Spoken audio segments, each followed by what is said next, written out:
എന്റെ ഹൃദയത്തിന്റെ ഉടമ. രചന ജാസ്മിൻ കുഞ്ഞോൾ. അവതരണം ഷാഹുൽ മലയിൽ. Editing Faisal C Nooncheri. വാതിൽ തുറക്കുമ്പോൾ അമ്മയുടെ കണ്ണുകൾ അവളുടെ മുഖത്ത് പതിഞ്ഞു. അവളുടെ കോപമില്ലായിരുന്നു, അന്വേഷണവുമില്ലായിരുന്നു, വേവലാതി മാത്രം. ആ കണ്ണുകളിൽ അതുമാത്രമായിരുന്നു അവൾക്ക് കാണാൻ കഴിഞ്ഞിരുന്നത്. എന്താ മോളെ ഇങ്ങനെ? നിന്റെ മുഖാകെ മാറിയ പോലെ. കരഞ്ഞോ നീ? ഏയ് ഇല്ലമ്മ, എനിക്കൊരു കുഴപ്പമില്ല. ഒന്നുമില്ലല്ലോ?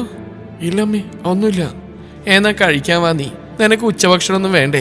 ഞങ്ങൾ ഇവിടെ വരെ വന്നിട്ട് നീ ഒന്നും ഞങ്ങളോട് സംസാരിക്കാൻ പോലും കൂട്ടാക്കുന്നില്ലല്ലോ. അതിന് മാത്രം എന്താ മോളെ നിനക്ക് പറ്റിയത്? അമ്മയുടെ ചോദ്യത്തിൽ അവളൊന്ന് പതറി. ആ വാക്കുകളിൽ ദേഷ്യമല്ല, വേദനകൾ തന്നെയാണ്. ആരോടൊരു ഇത്തിരി സ്നേഹമില്ലാതായിപ്പോയ തന്റെ മകളുടെ പെരുമാറ്റം അവരെ വല്ലാതെ വേദനിപ്പിക്കുന്നുണ്ടായിരുന്നു.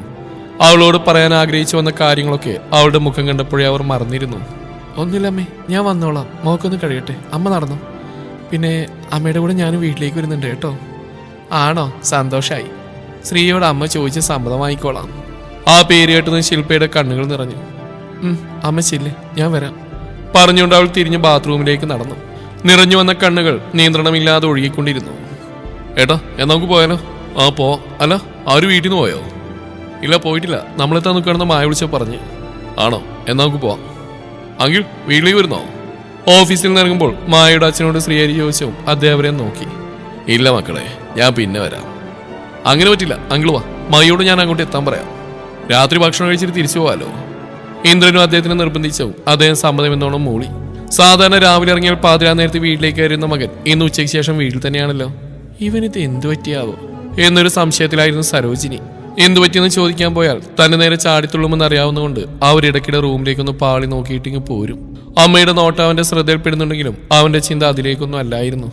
ശില്പയുടെ കൂടെ എന്തിനു നിൽക്കുമെന്ന് പറഞ്ഞിട്ടും അവന്റെ നെഞ്ചിൽ എന്തോ ഭാരം തങ്ങി നിൽക്കുന്ന പോലെ. തന്റെ കുഞ്ഞ്, ആ വാക്കിപ്പോൾ ഒഴിവാക്കാൻ പറ്റാത്തതായിരിക്കുന്നു. ഇന്നലെ വരെ ഇതൊന്നും തന്റെ മനസ്സിലൊരു പ്രശ്നമേ അല്ലായിരുന്നു. ഇപ്പോൾ അതൊരു ജീവൻ, ഒരു ശ്വാസം, അതും തന്റെ ചോര. ആ സത്യം അവന്റെ നെഞ്ചിൽ പതുക്കെ കുത്തിക്കയറി. പെട്ടെന്ന് അവന്റെ ഉള്ളിലേക്ക് ശാന്തയുടെ മുഖം തെളിഞ്ഞു. അവളുടെ കണ്ണുകളിൽ എപ്പോഴും ഉണ്ടായിരുന്ന ആ ഉറച്ചതും കടുപ്പമുള്ളതുമായ നോട്ടം. നിന്നെ ഞാൻ ആർക്കും വിട്ടുകൊടുക്കില്ലടാ. ആ ശബ്ദം ഒരു താക്കീതുപോലെ അവന്റെ ഉള്ളിൽ പിടഞ്ഞു നീറി. ശ്രീമംഗലം വീട്. ശ്രീഹരീന്ദ്രൻ ഓഫീസിൽ നേരത്തെ വീട്ടിലെത്തിയിരുന്നു. അവർ വീട്ടിലേക്ക് വരുന്ന വഴിക്ക് തന്നെ മയെ വിളിച്ചിട്ട് നേരെ വീട്ടിലേക്ക് വരാൻ പറഞ്ഞിരുന്നു. അവർ കാറിൽ നിന്നിറങ്ങിയതും വീട്ടിലാകെ ഒരു ബഹളം തന്നെയായിരുന്നു. ശ്രീകുട്ടിയും ഉമ്മയും സത്യനും കൂടെ അവിടെ എത്തിയിരുന്നു. കാറിൽ നിന്നിറങ്ങി വീട്ടിലേക്ക് കയറുമ്പോൾ ശ്രീഹരിയുടെയും ഇന്ദ്രന്റെയും കണ്ണുകൾ എല്ലാവരിലും മാറി മാറി വീണു. ശില്പ മാത്രമില്ല അവരുടെ കൂട്ടത്തിൽ. ശ്രീഹരീന്ദ്രനും മുഖാമുഖം നോക്കി, പരസ്പരം ഒന്നും പറയാതെ. ശ്രീഹരീന്ദ്രനും ഫ്രഷ് ആയിട്ട് വരാമെന്ന് പറഞ്ഞ് അവരവരുടെ റൂമിലേക്ക് പോയി. അല്പസമയത്തിനുള്ളിൽ ശ്രീഹരി ഫ്രഷായി ഹാളിലേക്ക് വന്നു. അപ്പോഴേക്കും മായ കോഫിയുമായി വന്നു. ശ്രീഹരിക്കും ഹാളിലുള്ളവർക്കും കൊടുത്തിട്ട് അവൾ ഒരെണ്ണ എടുത്തിട്ട് മുകളിലേക്ക് കയറി. മായ കോഫിയുമായി അകത്തേക്ക് കടന്നു. ഇന്ദ്രൻ ഫ്രഷായി വന്നിട്ട് കണ്ണാടിയിൽ നോക്കി മുടി ചെയ്യുകയായിരുന്നു.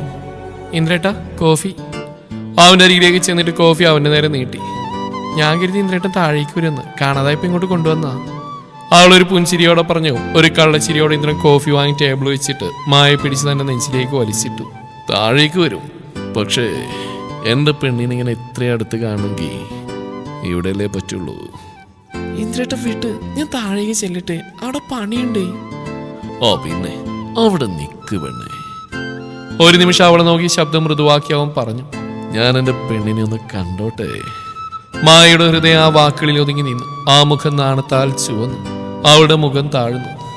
ദേ നോക്ക് വേണ്ട ഇങ്ങോട്ട് പറഞ്ഞുകൊണ്ട് അവൻ അവളുടെ താടിൽ വിരലുകൾ ചേർത്ത് പതുക്കെ മുഖമുയർത്തി. ആ നിമിഷം അവന്റെ കണ്ണുകളിൽ അവളോടുള്ള അടങ്ങാത്ത പ്രണയമായിരുന്നു നിറഞ്ഞു നിന്നത്. ഒളിപ്പിക്കാൻ പോലും ശ്രമിക്കാത്ത, വാക്കുകൾക്ക് അതീതമായ വല്ലാത്തൊരു പ്രണയം. അത് കണ്ടതും മായയുടെ ഹൃദയം പടപടാമിടിച്ചു. ആ മിടിപ്പ് അവന്റെ ഉള്ള മറിഞ്ഞതും അവനൊരു കുസൃതിയോട് അവളുടെ മുഖത്തേക്ക് പാറി വീണ മുടി തന്റെ കയ്യാൽ പതിയെ ഒതുക്കി മാറ്റി. ആ സ്പർശനം പോലും മായയുടെ ഉള്ളിൽ ഒരു വിറയലായി പടർന്നു. ചേച്ചി! അപ്പോഴാണ് പുറത്തുനിന്ന് ശിവയുടെ വിളി. പെട്ടെന്ന് മായ അവനിൽ നിന്ന് അകന്നു മാറി. ആ മോളെ. അവനിൽ മാറി അവൾ വേഗം വാതിൽക്കിലേക്ക് നടന്നു. ചേച്ചി, അമ്മ വിളിക്കണു. ഒരു നിമിഷം മായ അവിടെ നിന്നു. ശ്വാസം ഒതുക്കി മുഖത്തെ ഭാവം നിയന്ത്രിച്ചു. മോള് ചെല്ല്, ഞാൻ വരാം പറഞ്ഞുകൊണ്ട് അവൾ ചായക്കപ്പെടുക്കാൻ തിരികെ വന്നു. ഇന്ദ്രേട്ടൻ വാ, ഞാൻ വേറെ ഉണ്ടായിത്തരാം പറഞ്ഞിട്ട് കപ്പെടുത്തിട്ട് അവൾ തിരികെ നടന്നു. ആ നിക്ക് വേണേ. അവൾ തിരിഞ്ഞു നോക്കുന്നതിന് മുമ്പേ ഇന്ദ്രൻ പെട്ടെന്ന് അവളുടെ പിന്നിലേക്ക് ചെന്നു. ഒരു നിമിഷം പോലും സമയം കൊടുക്കാതെ അവളുടെ മുഖത്ത് അവന്റെ ചുണ്ടുകൾ അമർത്തി. മായ അമ്പരപ്പോടെ തിരിഞ്ഞു നോക്കിയതും ഒന്നും സംഭവിക്കാത്തവനെ പോലെ ഒരു പുഞ്ചിരിയോടെ അവൻ പതുക്കെ തിരിഞ്ഞു നടന്നു. മായ വല്ലാത്തൊരു വിറയലോടെ നിന്നു. മുഖത്തെ ആ സ്പർശനത്തിന്റെ തണുപ്പ് ഇപ്പോഴും മായാതെ നിൽക്കുന്നു. ഹൃദയം നിയന്ത്രണമില്ലാതെ ഇടിച്ചു. മായ ഒരു ദീർഘശ്വാസമെടുത്ത് ഇന്ദ്രനെ നോക്കി പുറത്തേക്ക് നടന്നു. അച്ഛാ, ഇന്നൊരു സംഭവം ഉണ്ടായിട്ടോ. എന്താ മോളെ, ആരെങ്കിലും നിന്നെ കെട്ടിക്കുന്നുണ്ടോ എന്ന് ചോദിച്ചോ? ലച്ചുവിന് അച്ഛന് 2 ഗ്ലാസ്സിലെ ചായ പകർന്ന് മുൻവശത്തേക്ക് കൊണ്ടുവരികയായിരുന്ന സിന്ധു പെട്ടെന്ന് ചോദിച്ചു. ലച്ചു അമ്മയെ കൂർപ്പിച്ച് നോക്കി. നീ എന്താടി എന്റെ മോളെ വേഗം കെട്ടിക്കാൻ പോവാണോ?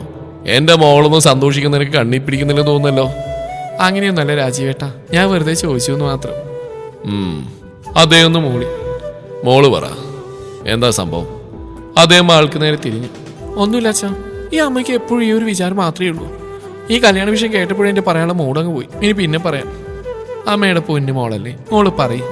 അമ്മ മോൾക്ക് ഇഷ്ടപ്പെട്ട ഉള്ളിവട ഉണ്ടാക്കിയിട്ടുണ്ടല്ലോ, ഈ ചായ അങ്ങ് പിടിക്ക്, അമ്മ ഇപ്പം എടുത്തിട്ട് വരാം.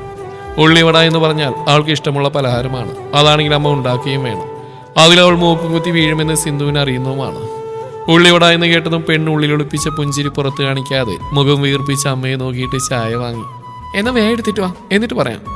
സിന്ധു ഒരു ചിരിയോട് അടുക്കളയിൽ നിന്ന് ഉള്ളിവട കൊണ്ടുവന്നു. അതിലൊരെണ്ണെടുത്ത് കഴിച്ചിട്ട് ലച്ചു പറഞ്ഞു തുടങ്ങി. തനിക്ക് ഓഫീസിൽ നിന്ന് കിട്ടിയ ബർത്ത്ഡേ പാർട്ടിയെ കുറിച്ച്. അച്ഛൻ ഞാനായി ഞെട്ടിപ്പോയി. ഒരിക്കലും പ്രതീക്ഷിക്കാത്തൊരു സർപ്രൈസ്. കേക്ക് മുറിച്ചു, ചിരിയും കളിയായിട്ട് കുറെ നിമിഷങ്ങള്. വാക്കുകൾ ഒഴുകുമ്പോൾ ലച്ചുവിന്റെ മുഖത്ത് സന്തോഷം നിറഞ്ഞു. ഇടയ്ക്കിടെ ഉള്ളിവട കടിച്ചുകൊണ്ട് കണ്ണുകൾ തിളങ്ങി ചിരിച്ചുകൊണ്ടാണ് അവൾ പറയുന്നത്. രാവിലെ ശ്രീയേട്ടൻ അമ്പലത്തിൽ നിന്ന് കണ്ടപ്പോൾ ഇങ്ങനെയൊന്നും ഞാൻ പ്രതീക്ഷിച്ചില്ല. അവളുടെ മുഖത്ത് സന്തോഷം അലതല്ലി. അവളുടെ സന്തോഷം കണ്ടതും അച്ഛൻ്റെയും അമ്മയുടെയും മനസ്സ് നിറഞ്ഞു. അവരവളെ ചേർത്ത് പിടിച്ചു. എന്നാൽ ഞങ്ങൾ ഇറങ്ങാൻ നോക്കട്ടെ. രാത്രി എല്ലാവരും കൂടെ ഭക്ഷണം കഴിച്ച് മാധവൻ മുത്തശ്ശനെ നോക്കി പറഞ്ഞു. ഭക്ഷണം കഴിക്കാൻ എല്ലാവരും ഒരുമിച്ചായിരുന്നു.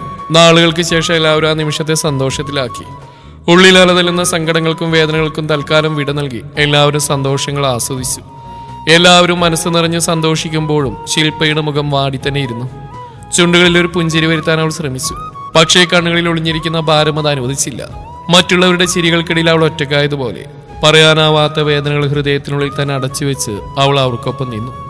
ഇന്നിവിടെ തങ്ങുന്നില്ലെങ്കിൽ ഇല്ല, തങ്ങുന്നത് പിന്നീട് ഒരിക്കലാവും, ശ്രീധരൻ പറഞ്ഞു. മാധവൻ ചിരിയോട് തിരിച്ചു പറഞ്ഞു.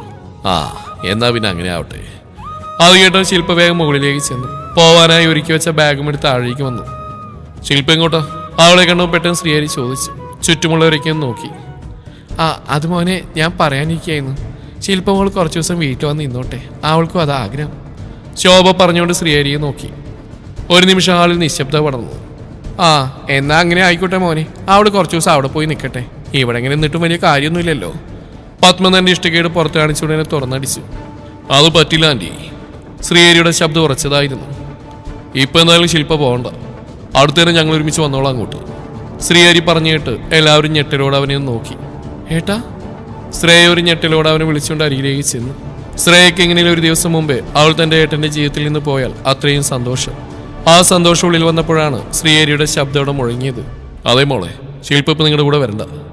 ഏതായാലും ഞങ്ങളുടെ വിവാഹം കഴിഞ്ഞിട്ട് മാസങ്ങളായി. ഇനിയും ഞങ്ങളിങ്ങനെ വേർപിരിഞ്ഞെന്ന എല്ലാവർക്കും അതൊരു സങ്കടമായി മാറും. അതുകൊണ്ട് അവൾക്ക് മുമ്പിൽ ഞാൻ തോറ്റു. ഇനി ഞങ്ങൾ പരസ്പരം കാര്യങ്ങളൊക്കെ സംസാരിച്ച് നല്ല രീതിയിൽ ഒരുമിച്ച് പോകാൻ പോവാ. അതിനിടയിലേക്ക് നിങ്ങൾ ഓരോന്നും പറഞ്ഞിട്ട് എൻ്റെ തീരുമാനം മാറ്റാൻ നിൽക്കരുത്. ഇതെൻ്റെ അവസാന തീരുമാനമാണ്. അവൻ്റെ ഉറച്ചുള്ള വാക്ക് കേട്ടതും ശില്പയുടെ അച്ഛൻ്റെയും അമ്മയുടെയും മുഖം തെളിഞ്ഞു. പക്ഷേ മായടക്കം ശ്രീമംഗലത്തുള്ളവരുടെ ആരുടെയും മുഖം തെളിഞ്ഞില്ല. ഒരുതരം നിശബ്ദ അവിടെ തളം കെട്ടി നിന്നു. ആർക്കും അവനെ നോക്കിയൊരു എതിരഭിപ്രായം പറയാനും കഴിയുന്നില്ല. ഇന്ദ്രന്റെയും സിത്തുവിന്റെ ഉള്ളിൽ എവിടെയോ ഒരു നിഗൂഢമായ പുഞ്ചിരി വിരിഞ്ഞു. അതല്ലാതെ അവരത് പുറത്ത് കാണിച്ചതേയില്ല. ശില്പ ആകെ പതറി നിൽപ്പായിരുന്നു. ഇനി തന്റെ പ്ലാനിങ് ഒന്നും നടക്കില്ല. വീട്ടിൽ പോയാൽ ഈ കാര്യത്തിന് വേണ്ടി പുറത്തിറങ്ങാൻ പോലും പറ്റുള്ളൂ. ഇവിടെ എപ്പോഴും മറ്റുള്ളവരുടെ കണ്ണുവെട്ടിക്കാൻ കഴിയില്ല. എന്നാ പിന്നെ ഞങ്ങൾ ഇറങ്ങട്ടെ.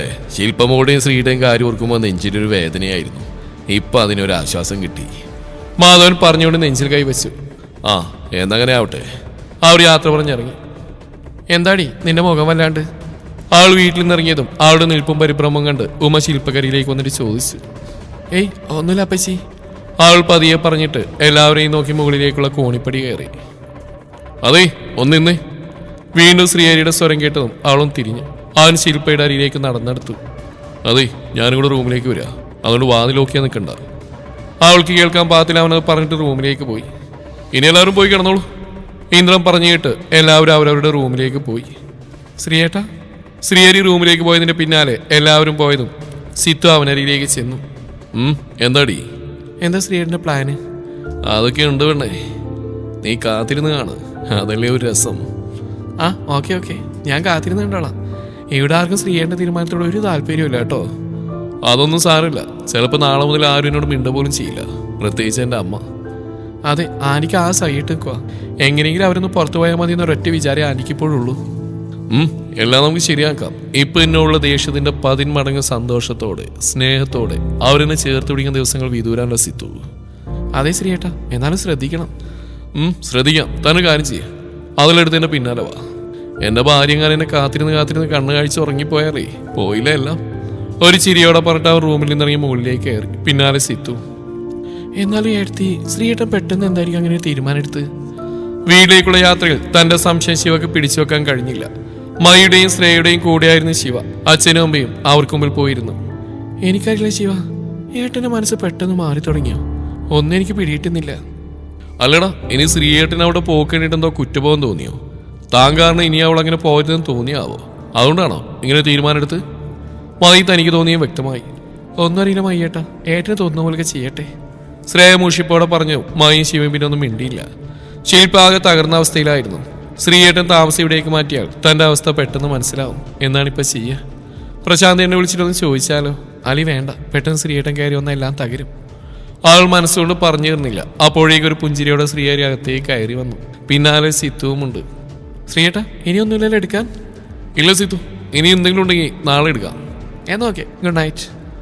എഴുതി ഗുഡ് നൈറ്റ്. ഓക്കെടി, ഗുഡ് നൈറ്റ്. ശ്രീയേരി തിരിച്ചു പറഞ്ഞുകൊണ്ട് അവൾ നോക്കി കൺസിമ്മി. അതിലെല്ലാം ഉണ്ടായിരുന്നു. സിത്തു പതിയെ പുറത്തേക്ക് ഇറങ്ങി. ഇന്ദ്രേട്ടാ, ഇതൊക്കെ എന്താ? എനിക്കൊന്നും മനസ്സിലാവുന്നില്ല. റൂമിൽ കയറിയപാട് ഇന്ദ്രന് പിന്നാലെ കൂടിയതാണ് മായ. അവളുടെ ശബ്ദത്തിൽ ആശങ്ക ഒളിഞ്ഞിരുന്നില്ല. തുറന്നതിനെ പുറത്തേക്ക് ഒഴുകി. എന്താടോ? അവനാൾക്ക് നേരെ തിരിഞ്ഞിട്ട് ചോദ്യഭാവത്തിൽ നോക്കി. ശ്രീയേട്ടൻ ഏണെന്ന് പറ്റി? അവനൊന്നും അറിയാത്ത പോലെ ചോദിച്ചു. ഒന്നും പറ്റിയില്ല. ശ്രീയേട്ടൻ അങ്ങനെ പറഞ്ഞെന്താ? ഇത് ഇപ്പൊ മുകളിൽ റൂമിലേക്ക് വരികയും ചെയ്തു. അതെപ്പോ? ആ മുഖത്തൊരു ഞെട്ടൽ വരുത്തി ചോദിച്ചു. ഇപ്പോ ഞാൻ താഴേന്ന് വെള്ളമായിട്ട് വരുമ്പോ സിത്തു പറഞ്ഞ. അപ്പൊ എന്റെ ഏട്ടൻ മുത്താണ്. ഏട്ടൻ കളി തുടങ്ങി, ഇന്ദ്ര മനസ്സിൽ പറഞ്ഞു. ഓഹോ, അങ്ങനെയൊക്കെ നടന്നോ? പൊട്ടി വന്ന ചിരി ഉള്ളിലൊളിപ്പിച്ച് അവൻ കൃത്രിമമായ ഒരു ഗൗരവത്തോടെ പറഞ്ഞു. ഇന്ദ്രന് ഇതിലൊന്നും തോന്നുന്നില്ലേ? അവളുടെ സംശയം അവൾ തുറന്നു ചോദിച്ചു. എന്ത് തോന്നാനാ വേണ്ടേ? അവര് ഭാര്യയും ഭർത്താവല്ലേ? ഇങ്ങനെ എത്ര നാളെന്ന് വെച്ചാ അവർ 2 റൂമിൽ കിടന്നുറങ്ങുന്നു. തന്റെ അനിയത്തിയല്ലേ ശില്പാ. അവൾക്ക് സന്തോഷം കിട്ടണം, നല്ലൊരു ജീവിതം ഉണ്ടാവണമെന്ന് തനിക്ക് ആഗ്രഹമല്ലേ?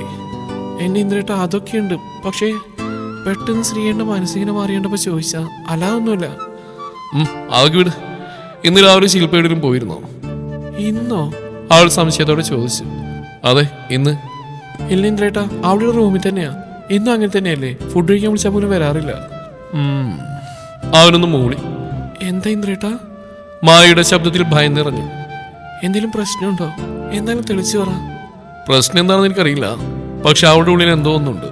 അതുമില്ല, ഇന്ന് നിന്നെ ഈ വീട്ടിലുള്ളവരെയും കണ്ണുവെട്ടിച്ച് അവൾ പുറത്തു പോയിട്ടുമുണ്ട്.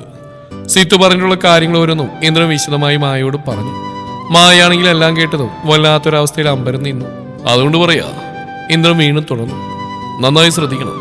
അവൾ എന്തിനാണ് മെഡിക്കൽ ഷോപ്പിൽ പോയതെന്നും അതിന്റെ പിന്നിൽ എന്താണ് ഉദ്ദേശം എന്നും അറിയില്ല. എന്നാലും നമ്മൾ ഓരോരുത്തരും ശ്രദ്ധിക്കണം. എന്റെ ഇന്ദ്രേട്ട, അങ്ങനെ എന്തെങ്കിലും ഉദ്ദേശം ഉണ്ടെങ്കിൽ അവൾ വീട്ടിലേക്ക് പോകാൻ തയ്യാറാവോ? അവൾ ചോദിച്ച അവൻ അല്പനേരം ആലോചനയോടെ നിന്നു. അത് ശരിയാണല്ലോ. പിന്നെ എന്താവും? നോക്കാം നമുക്ക്. താൻ ടെൻഷൻ ആവണ്ട. ഇനി ഒന്നുമില്ലെങ്കിൽ തന്നെ അവർക്ക് പരസ്പരം തുറന്ന് സംസാരിക്കാൻ പറ്റുമെങ്കിൽ സംസാരിക്കട്ടെ. ഇന്ദ്രൻ പറഞ്ഞിട്ട് ബെഡിലേക്ക് കിടന്നു. താ വന്ന് കിടക്കാൻ നോക്ക് വേണേ. വീണ്ടും ആലോചനയിൽ നിന്ന് മായ നോക്കി ഇന്ദ്രൻ പറഞ്ഞതും മായ അവന്റെ അരികിലേക്ക് വന്നു. അവളുടെ മുഖത്ത് ആശങ്ക അപ്പോഴും പൂർണ്ണമായി മാറിയിരുന്നില്ല.